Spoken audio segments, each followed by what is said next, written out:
What's up, everybody? Welcome back to another episode of Third and Longhorn.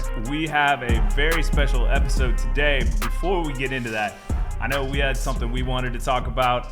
If you guys have not seen this is not a paid sponsorship, by the way. This is just something that I think is really, really cool. This is a brand new book by R.T. Young that came out, The Longhorn Alphabet, Texas Football A to Z. As you guys can see, I have a bookmark in here. I haven't made it all the way through yet. It's my reading level's not y'all's. But, it's an amazing book for kids with, like, the history of the Longhorns. Man, what number is that? Look at that. Look at what letter J is. J is for Johnson. Yeah, man. That looked just like DJ. But it's a really cool book, really good to share with your kids.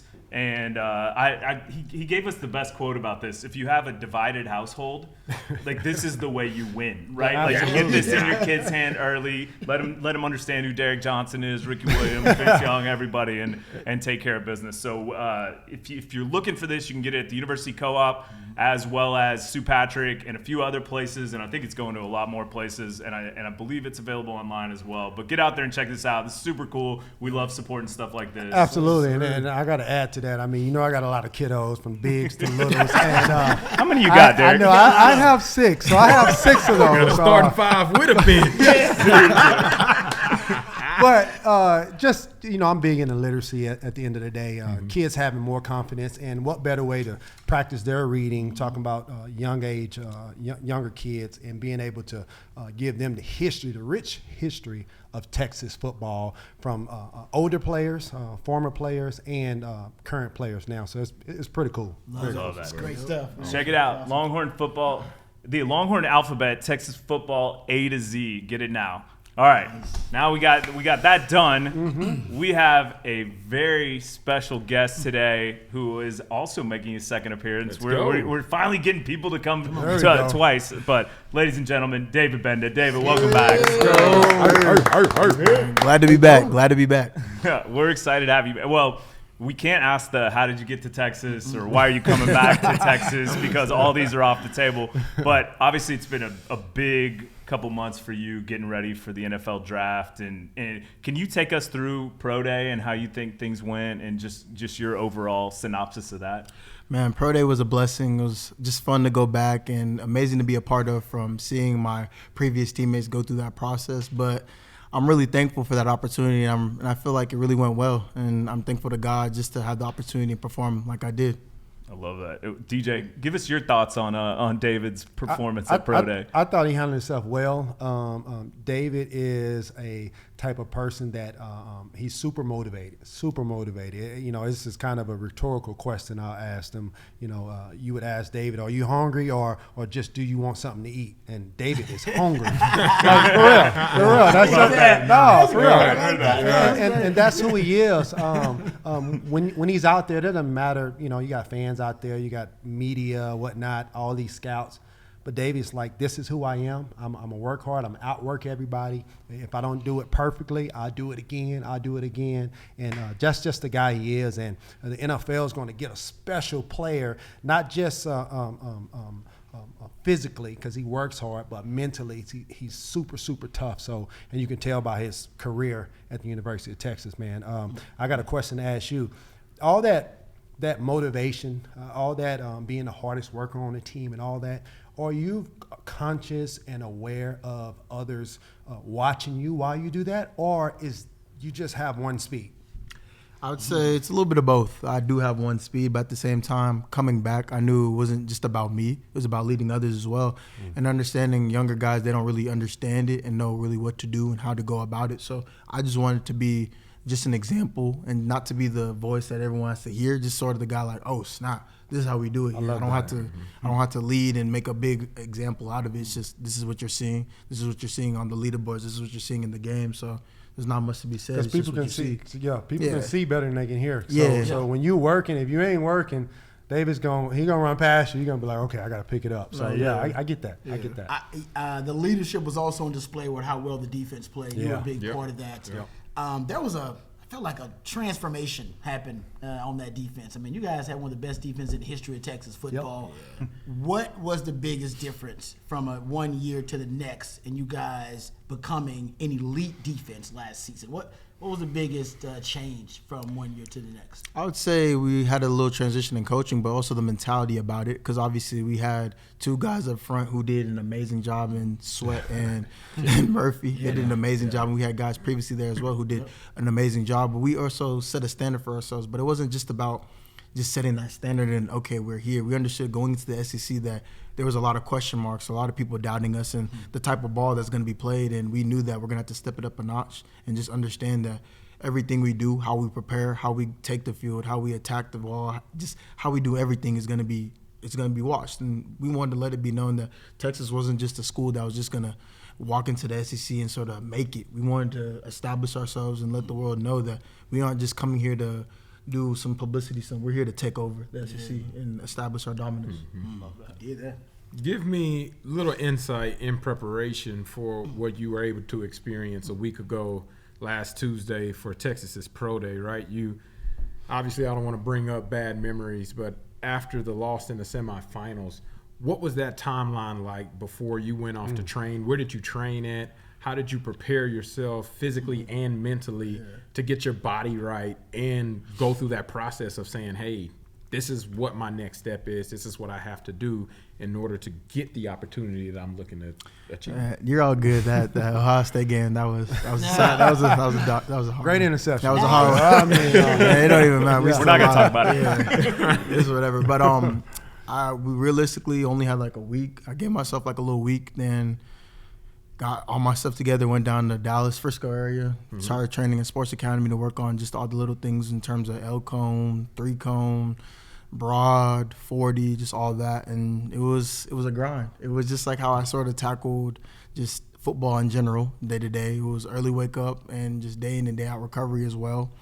But it was a grind, but it was a very fun one because I got to work out with guys like Keyshawn Junkins, so I didn't really get to hear the end of it. I didn't get to hear the end of it, obviously, but it was fun. It was fun. It was long, but at the same time, though, I'm really grateful and thankful for the opportunities to go down there and train with Mo Wells and all the amazing staff that they had down there as well, because they helped me. They taught me different things, but also weren't afraid to help me expand myself, and I'm very thankful as well for that opportunity. Describe a day. You talk about early mornings and a grind, but like for fans that may not be a part of what a grind session looks like in preparation for the Pro Day, describe literally when you were waking up, the Ashton Hall routine. Are you doing all that stuff? Man, what banana a peel. you know about that. You're doing that. You know about that. You know about that. I got bananas at the house now. There, okay? I got bananas at the house. I'm just saying. Wow. Go ahead, but tell me, is that does it look something like that? You waking up at 4 a.m. doing the pre-routine before the warm-up, or what does it look like? It would just stand on the back. Oh, bro, nah. You drink some natural spring water. Natural spring. Oh, no, we stick to Ozarka around here. Regular water around here. That's Texas spring water. Yeah, but I'd wake up around 7, get down to the facility around 7:30, get in there, stretch before we start speed work. Then we do light little speed work, whether it's working on just the first, we'd break down the 40 in increments to the first 10, then the first 20, then after that the back end, which is the second phase, the top end, and we do that. Then I'd also live to work on bench as well, and that would take about I'd say 1 to 2 hours, and then after that it's rest and recovery. So I get the meals that they would give to us at that time. And after that meal, I'd eat one. I got to make sure I watch my weight now. I don't want to be too big. Can't get too meals? Yeah, no, I can't get too big. But at the same time, though, after that, then it's, again, regress and recovery. Like I said, it would be, like I said, they had an amazing staff. So I'd get in them with their PT guys, whether I need needling, whether I need to stretch, work on activating my certain muscles to relax and different stuff of that nature. They would help me to do that. And it'd just be day in and day out. Then Wednesdays would be our off days, but more of our higher recovery days in that nature. And we'd go in same time. It would be around like 8, then get in, rest, recover. Then we'd have a meeting, just briefing on what to expect in terms of financial literacy, just different things of that nature, how to be smart about going about different things, just, things that you would handle in the NFL, whether it be family, finances, and just taxes and different things of that nature. So, yeah, we hit we hit everything. That's fascinating. Well, go ahead, Rod. Go ahead. I just want to ask you, so obviously this is the post-pro day, process you're in right before the NFL draft and everything. What is your focus now? Because before pro day, the focus is always specific drills, specific tasks, like the 40, I got to get the vert, got to get all that. That's what you're working on. Now you're getting back to working on football again. All right, has your conditioning workout changed a ton since preparing for pro day and now post pro day preparing for football? Nah, the funny thing is, I was just working out with DJ earlier before we got down. That's why you sweat. I literally got done working out. Just literally ran up here, got it together. There we go. Look at Thank Higgs you. coming through. There we go. Hey, you just got work out. It's hot in here too. Man, I I literally sweat just got done working out. DJ, what you putting these boys through, man? Hey, good work, man. Listen, good work, but just trying to stay in shape, whether it's strength training and just different speed training of that nature. Then for honing in on the football stuff with DJ, like little stuff like that. Going back to the school, seeing the younger guys, going to practices, just checking in, but just making sure I'm fit, able, and ready to go whenever I get that call. So the biggest thing right now, where David is after pro day, as you guys know, You Coach Johnson right now? Listen, That boy switched into Coach Johnson mode real quick. You ain't third and Longhorn, DJ. You Coach Johnson. You right hungry? now. You want something to eat, son? This something that we all know something about. But after combine, after pro day, now the 40, the L drill, and the shuttle. You don't have to, all the technical stuff. Anymore. We all football now, so it's about taking on blocks. It's about change direction. It's about being efficient with your movement. It's moving patterns that you have to learn as a linebacker, and that's what's gonna get you to keep you on the team. Now you done did all the vert and all the 40 time and all this technical stuff. Now it's about football, which is what you know best. And now that's what David's all about until draft, and then after that it'll be the same way until his career takes off. Because that's the thing. It's not just about making it, because obviously it would be a blessing to get my foot in the door and be able to, put on the uniform, play for a team. But it's also about staying in the league and being able to contribute and help an organization win instead of just being a part of the. It's not there. I'm not there for the glitz and the glam. I'm here to help somebody win. Right there. Well, man, I think a lot of us that don't know the system, that haven't been through it, like everybody here. When you made a joke about it, about not getting too big or the weight, like how is that set? Is that based on data or is that based on your coaches? Like if you're like, hey, I need to be under this weight, my 40 needs to be at this. How do you guys kind of benchmark that, and where does that come from? I say like right now it's based on how I feel about it, because obviously certain guys can handle certain things, but it's more of like how I feel. For instance, I know at a certain weight I feel a little bit more sluggish, a little bit more harder to move, and opposed to at a different weight I feel springy, ready to bounce, ready to go.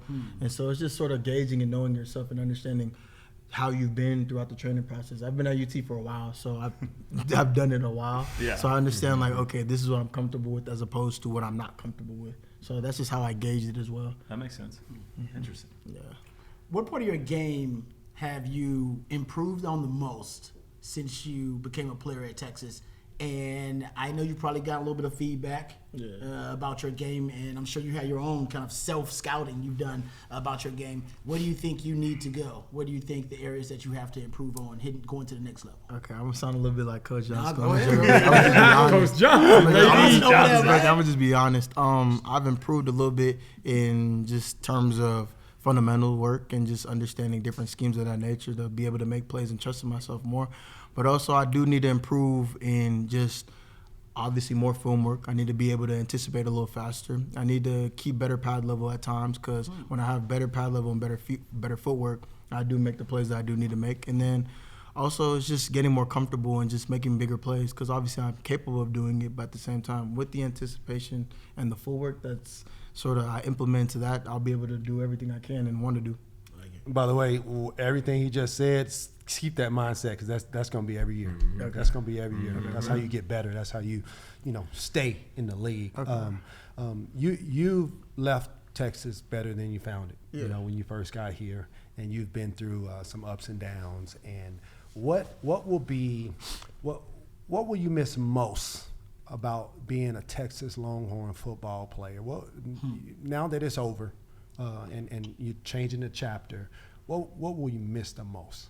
I'd honestly say like just the camaraderie of my teammates. I've met a lot of good people, a lot of good old, young, just the same age. I met a lot of good people from just joking around with Anthony and hearing Leonga and them just go on about just random stuff and just to going against, Blue, Roshan, Bijan, all them guys, like, it's just been amazing brotherhood, and I'm glad that I chose this university and I was able to have the opportunity to meet these people, and even just meet y'all, because at the same time, a lot of people aren't afforded this opportunity, but I've learned a lot and I've grown a lot because of what I've got to see and who I've got to speak to.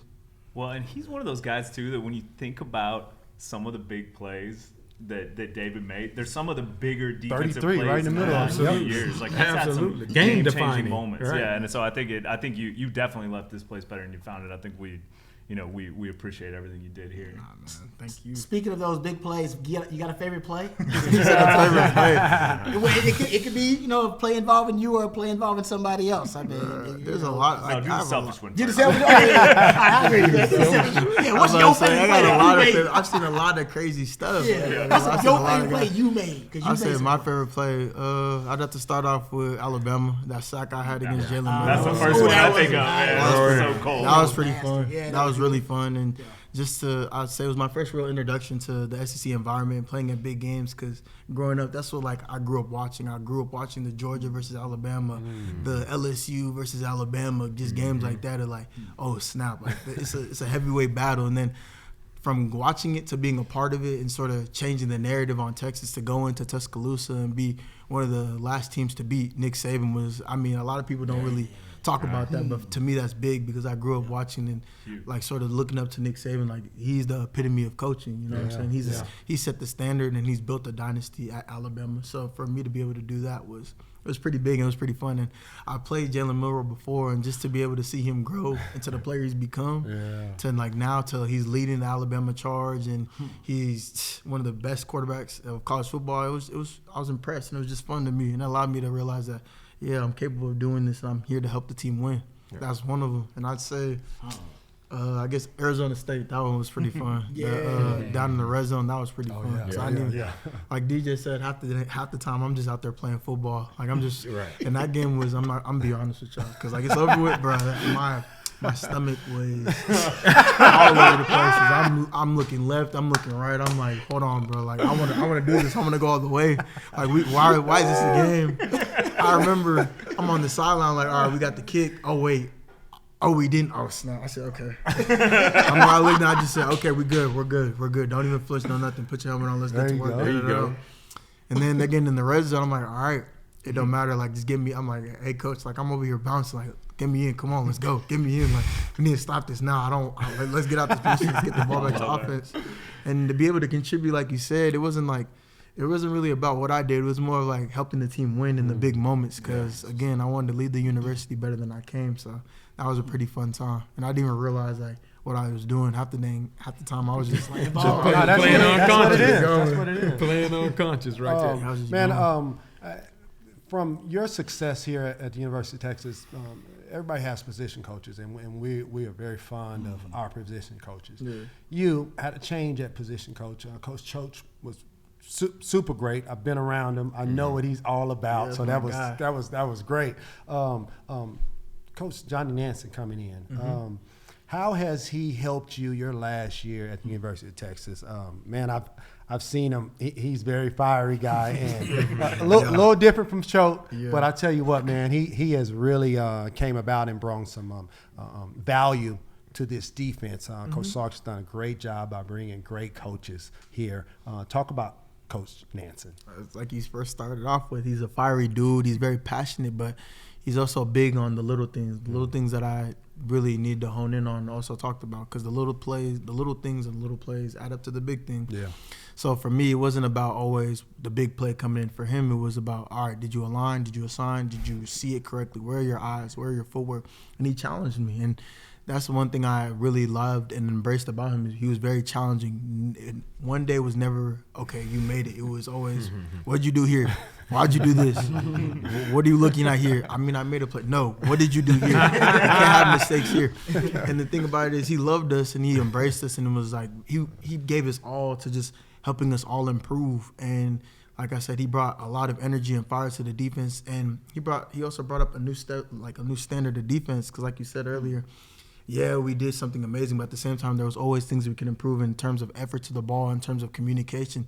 And it wasn't just about the linebackers. It was holistically the defense. Like, you need to make sure you're communicating with him. What were y'all seeing? What's going on? What are they seeing? And he just helped coach PK, and they bounced off each other, and it just made for an amazing system, like you saw. Yeah. Like, we had an amazing defense, and he brought a lot of it with him. Yeah. And I'm very thankful for him coming in and just embracing me and teaching me everything he did. Preparation was big, and obviously it paid off in the end. Absolutely. Since we're on the subject of reflections, before you came to the University of Texas, give us your thought process of somebody that you looked up to, somebody that maybe you molded your game after. And it doesn't have to be a Texas linebacker. Just talk about who that idol was for you and who you wanted to be whenever you did get to college and the opportunity to leave your mark. I'd say at first I watched a lot of Reuben Foster at Alabama. He played, literally. He played the game very tough, and obviously with me the knock was my size, so I wanted to let it be known that I played the game very big. So I just would watch him before every game and just see how he sort of turned into that Terminator. And again, also Roquan Smith at Georgia, because like I said, I loved watching college football, but also trying to learn, because for me it was always about picking something up, like, okay, this game's interesting, but how did that offensive player do this, and as opposed to how did he make this play on an athletic quarterback. It was just different things of that nature. I just wanted to pick up on little things like that. And watching Georgia go against Oklahoma, I think, 2018, I think? I remember watching him, and he was sideline to sideline. He was very strategic, very smart. No wasted steps, but made a lot of plays, and he's still making plays to this day in the NFL. So those are a couple of players that I was sort of watched before I came to Texas. I like that. If a scout, coach, GMs, front office exec is watching your film, what's the message you want them to come away with? Basically, like watching you play. Basically, like DJ said, my bad, but just be that I'm tough, smart, capable of doing anything and making any play, whether it be open field, whether it pass, run. I'm capable of doing a lot of things, and I'm capable of playing within the defense. Just all around linebacker. Because that's, again, I wanted to be tough, but at the same time, I'm very athletic and capable of doing a lot of things. And in my knowledge of the defense allowed me to be knowledgeable in terms of putting out fires, like, you need to align here, and we're doing this for this reason. We're lining up in this front because this is where the ball is going to end up going. So you need to be careful for that gap. So it's just different things of that nature. Being smart, an all-around linebacker, but also very tough in a game of people who just want to play finesse. Will you play special teams? Oh yeah, whatever way I can get on the field, whether kickoff, KOR, punt return. It doesn't matter to me. Yeah. Any way I can help and contribute, that's my biggest thing. My availability is the best ability in my opinion. So whatever you want to do, whatever you want me to do, I'll do it the best of my ability. After Pro Day, a lot of times we see people get an opportunity to speak with some of these scouts and executives and coaches. Did you get a chance to speak with anybody, or do you have any meetings set up from now until the draft, or is there anything in the plans in the future to be able to talk or work out or have any of those private conversations? I do have a couple meetings planned, but I also have a local pro day with the Texans coming up on the 11th as well. Let's go. And that's just all right now. Yeah, I love it. My Texans, baby. I know. Jay Hills would love that. Too bad Jay Hills isn't here. Right? He'd be going nuts. He'd be recruiting you, recruiting the Texans. Good Lord. That's good. Did you have a team growing up? Did you watch a lot of NFL growing up, or did you have a team? The thing is, I was a Texans for a little while, but then after they lost D-Hop and then what was the running back's name? Foster? Yeah. Foster. I kind of just played in neutral for a little while, but I'm back on that. You that nigga April 11th, I'm back home. He's back on that. Well, I think we're all really excited to see where you land and see where things go for you. But I got to ask this, because I know you've kind of thrown it out there that you'd like to have a future in broadcasting, etc. Can you tell us about that, and then just let me know what date you want to replace me and you can jump in? First started off with, again, I used to watch a lot of the college football games and just seeing my own commentary with my friends and stuff like that, and just sort of going head to head with their ideas and seeing my ideas win. I knew football, and obviously I do it for a living in terms of what I do on the field. It always interested me stuff, just hearing different people with their different names, like Gus Johnson yell out Maserati Marv, and different things and have also educated takes on the matter, and just being well versed in the game, it's just I always want to give back to the game, whether it's help little kids understand it, and I love talking about it. So it was a no-brainer for me. That's awesome. It's a great way to stay around the game. Yes. Even whenever that day comes, you ain't done with the game yet. No question. So we done with the game, but you still got this passionate love affair with it that you need to pursue. But I'll tell you this, as a guy who's been in sports entertainment, you got to get a great personality for it. You got passion for it. I know you work hard. You know ball. That goes without saying. When you in the league, the time, however long you're there, I hope you're there for 10 years, 12 years like DJ was. Or you're there for 3-4 years like Rob B. Don't know. Man, connections and networking, baby. Everybody want to talk to you in the league. Okay. So you'll get your chance to the networks and all the sports reporters. Network, man. Okay. They'll let you on to have your own segment. I guarantee you. So true. Speak for yourself, calling people old. Okay. But don't forget Little Third and Longhorn. Once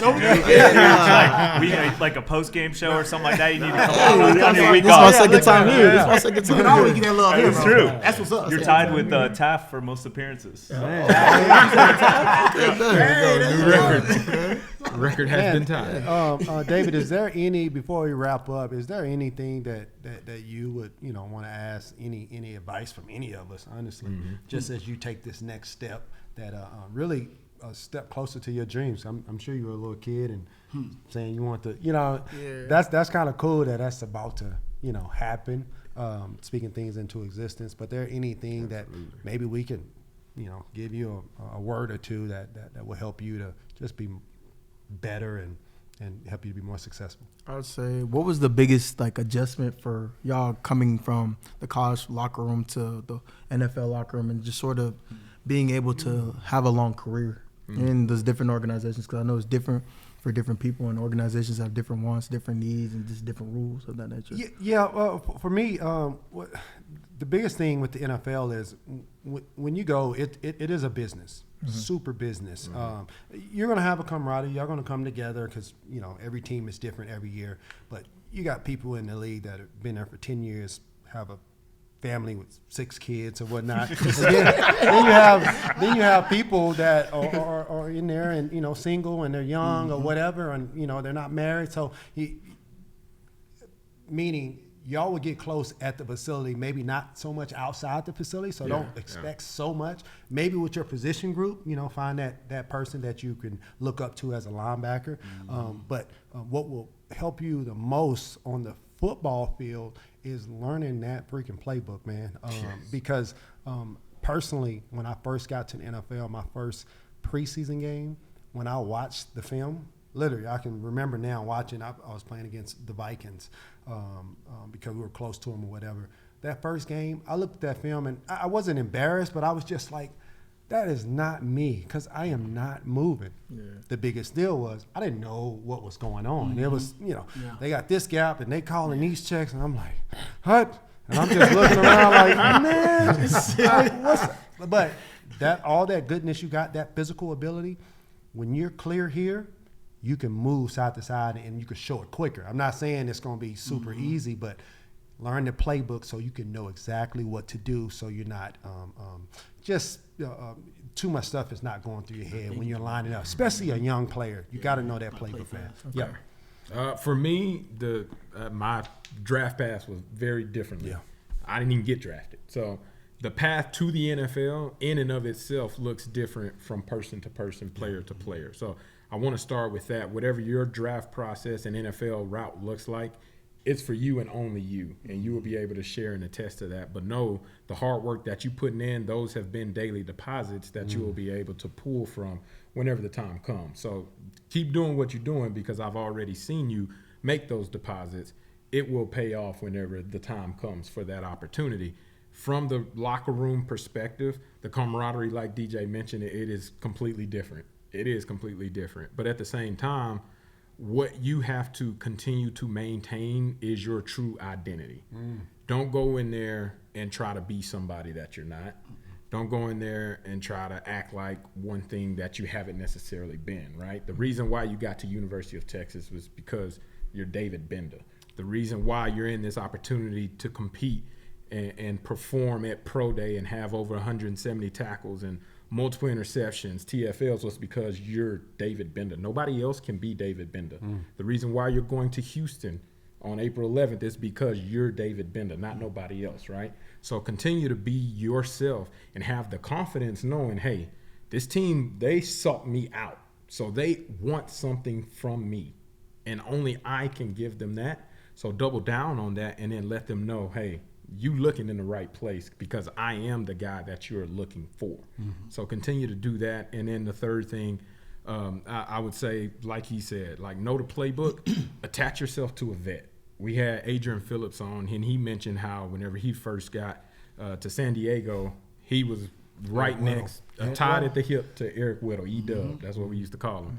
And Eric Weddle showed him how to watch film, how to break down plays, how to practice, how to be a pro. And if you can find somebody, it doesn't even have to be a linebacker. You just need to find somebody that has done it. Find the 10-year vet. Find the guy that's been doing it and has had success, and take notes on what they did or what they are doing, because ultimately what they have done has allowed them to stay in the NFL and find a spot in a position to be there for 10 plus years. So take that to heart, but know that you have the confidence in and of yourself to be who you are and perform to what you do, because only you can do that. Great advice, man. Yeah, yeah. I mean, I'm reflect on what both of them guys said. Don't lose confidence. You deserve to be there. You earned it. All right? You're going to see some superhumans up there. All right? No doubt. Trust me. You're going to see some guys like, what the? You deserve to be there. You belong there, brother. Don't ever doubt it. Because as soon as you start doubting that, that's when the insecurity sets in. You belong there. I agree with what Fozzy and DJ both said. Find that veteran. For me, it was kind of like Dre Blau was one of my guys. You know, you'll find one guy that'll be willing to say, hey, young buck, you know what? You can follow me around. He may not be calling you up and texting you like, hey, man, you meet me here, and then you got to follow me around like a little puppy. But I don't mind. You know what I mean? Trying to show you the ins and outs. That's another thing. And I'll say this. You need as many coaches fighting for David Gbenda as possible. So, yeah, you're going to have your position coach. He likes David Gbenda.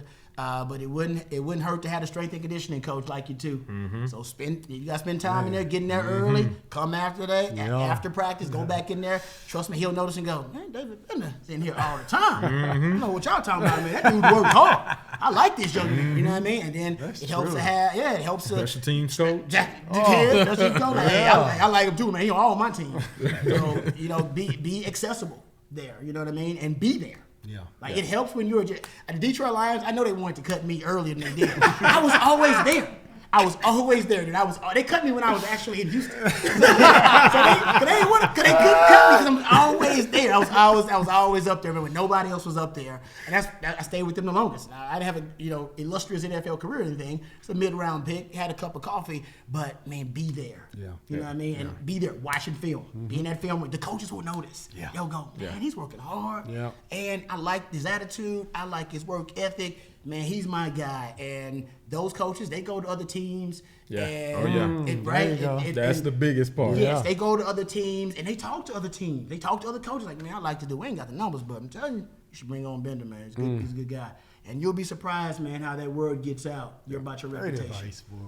So they had it right, man. They know it's just like I do, but there are a lot of different things that'll keep you in the league. But don't lose your confidence, man. I'll tell you that. I lost my confidence at one point, and I wasn't the same kind of player. So Fuzzy's right. Be you. You belong there. Don't ever forget it.